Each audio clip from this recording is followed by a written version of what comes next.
Sarkis. Hey. Thank you so much for being a part of the project that is her. We greatly appreciate that. And as you know, you're playing Isaiah, which is Sydney's best friend.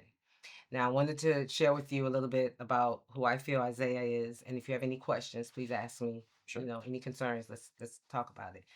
So, Isaiah is Sydney's bestest of best friends. Like they've known each other forever. He's seen Sydney at her best and at her worst, and vice versa. They are like brother and sister. Okay, so while Sydney does have, a core group of friends, a small core group of friends, this person, Isaiah, is the most important person in her life, dare I say. Uh, he is fun loving, he is quick witted, he's happy go lucky. And I really feel like he's the component to her life that keeps her grounded because she seems to have been very focused on succeeding and achieving, maybe developing her professional self, whereas Isaiah brings life and silliness into her life. So in his way, he helps her to become more grounded, or maybe a better grounded individual. All he can do is what he can do, but he definitely leaves a great, supportive, loving impression upon Sydney. Do you have any questions about who? No, I think that pretty much like detailed everything I needed to know about the character. So yeah, And so that information would be helpful, definitely, yeah, with you. absolutely. Okay. And I have to say thank you for even casting me as this character, for bringing me aboard this opportunity, this production, Mm-hmm. because I always enjoy working with you and Chad. So Mm-hmm. it's a fun experience all the time. Oh, well, thank you. Thank you very much. Yeah. Also with this particular project and the campaign and everything and the seriousness of it all this go round, um, I want to know from you how comfortable you are with being in this production that is focused on spreading mental health awareness and by way of spotlighting childhood trauma.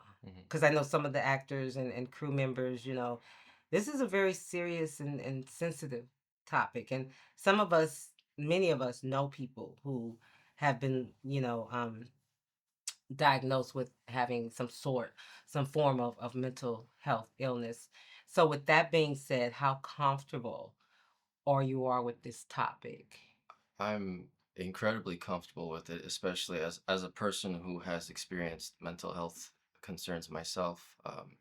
It it feels, I would say, I feel like when you've experienced certain things yourself, you Mm-hmm. have more of an obligation to spread awareness about that Mm-hmm. kind of issue. Mm-hmm. So I just feel like it's very important, and especially in entertainment, to tell stories about excuse me, about Mm-hmm. that kind of thing, to be able to let people know, everything will be fine. You're Mm-hmm. not the only one who's experiencing Exactly. it.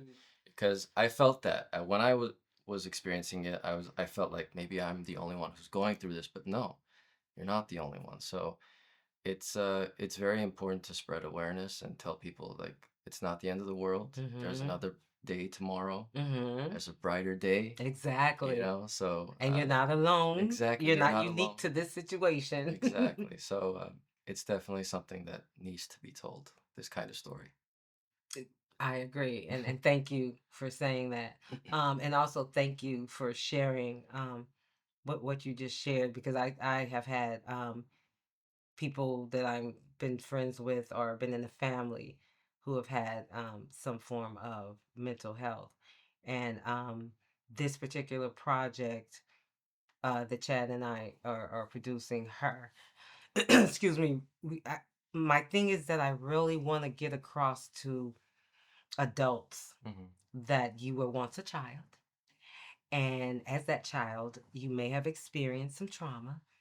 And just because you're a successful, accomplished adult doesn't mean that that trauma doesn't still live in you. And more specifically, within your inner child. And just because it's called, the inner child, it's still a valid part of the individual, a part of the adult. And with that being said, that part of the adult, that part of the individual is harboring some harsh energy, some damaged energy. And we can become, outside looking in, very successful in life, as Sydney does in the movie Her. But we're going to find out that what she's been through was pretty much overlooked, ignored, and disregarded. And in that case, she did an excellent job because she became successful.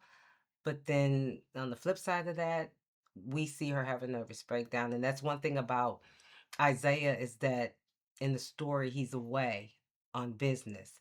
And so she's the first person he calls when she has an issue.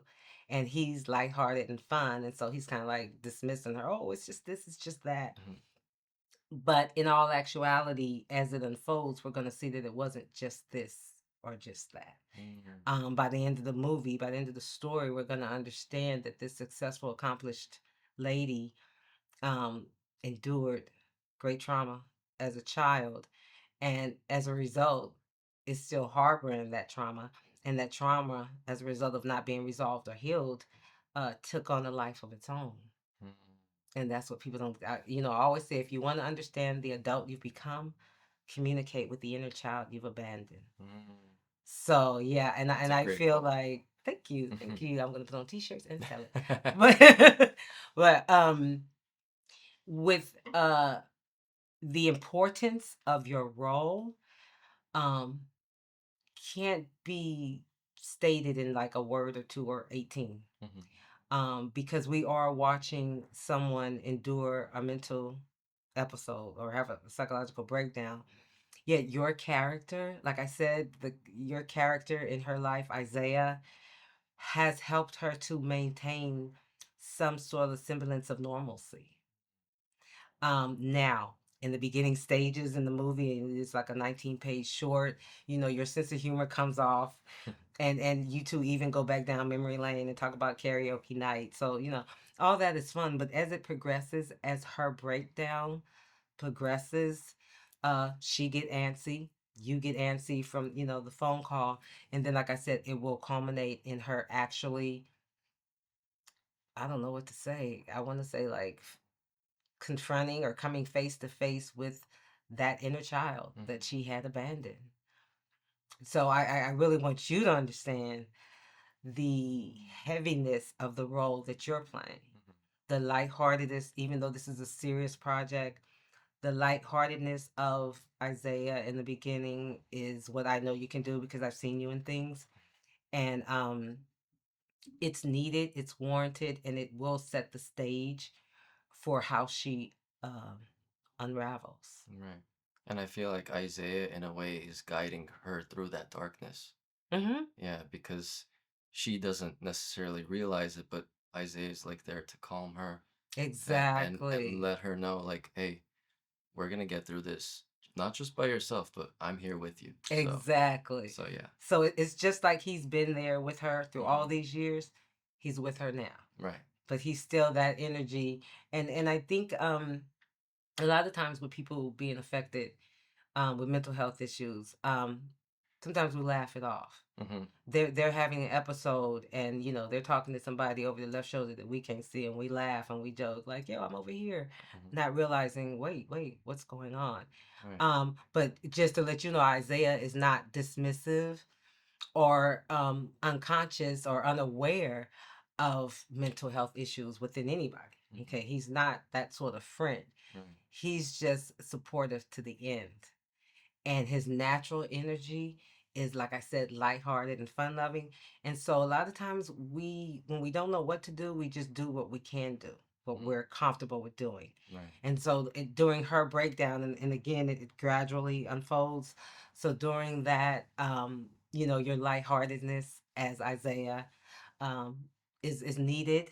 And again, I know you can bring that out in the character, even on the FaceTime, you know, filming of it all. But I also know that when the dialogue changes, and then you have to be that person where you feel like the one person you love on earth is losing it. I know that you can bring that energy as well. Mhm.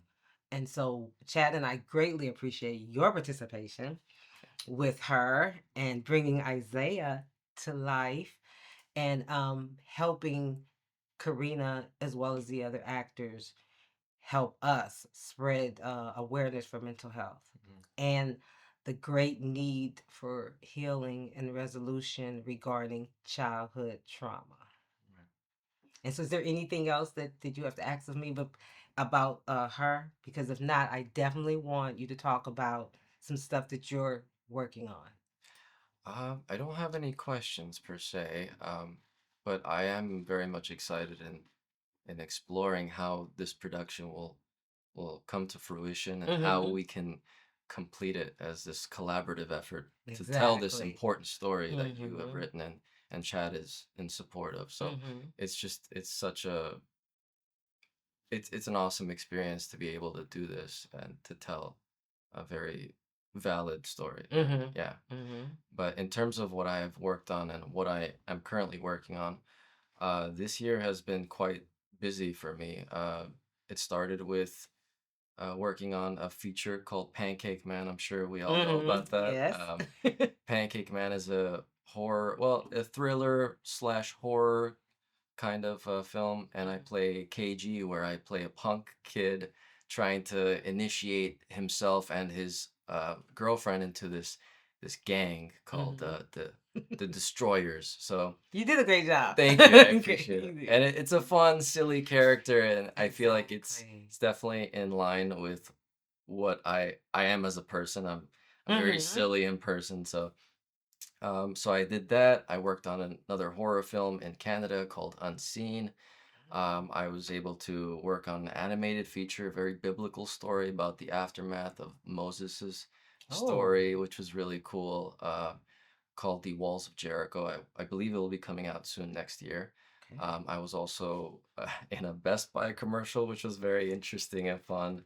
It was exciting. And then, yeah, I directed my first short, Yes, you did. which was, it can be stressful at times, but Excuse me. once you know you have a team that like supports your vision, Mm-hmm. it definitely goes a lot smoother. So I'm grateful to Chad, to Mm-hmm. Tanya, to I Braun, everybody had that fun. was that. Yeah, thank While you. you were stressing, I I had was fun. like, oh, what do I need?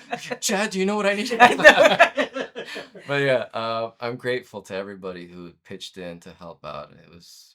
I couldn't have done it alone, honestly. So thankful for you guys. Yeah, very Um, good. And congratulations thank you. on that. Do you know when that's gonna be like ready to be seen? I have a rough right now. I'm still working on some certain sound issues here and there. Okay. Mm-hmm. And color is like the biggest thing. I have to figure Oh, that out. But most likely it'll be released next year. okay. Yeah. Very good.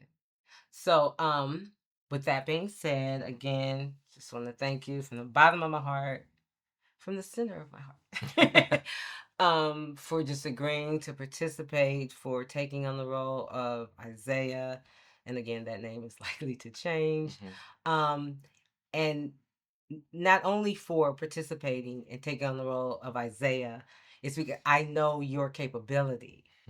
So with that being said, with you taking on the role of Isaiah, done deal. Yeah. Like he's living now. You see Yeah. what I'm saying?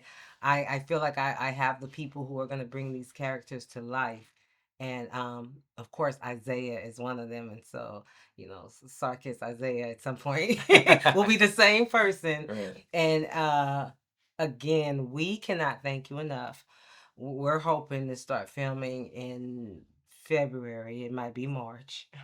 Okay. Yet and still, we want to get this off the ground. We want to get this out, in the world. We want to do our part in the way that we can, which is via filmmaking, to spread awareness for mental health. And I honestly don't feel like we could have gotten a better person to be the best friend of an individual who's having a breakdown. Yeah. So thank you, Sarkis. Thank you. You're very Thank you for the welcome. opportunity. You're It's very welcome. exciting.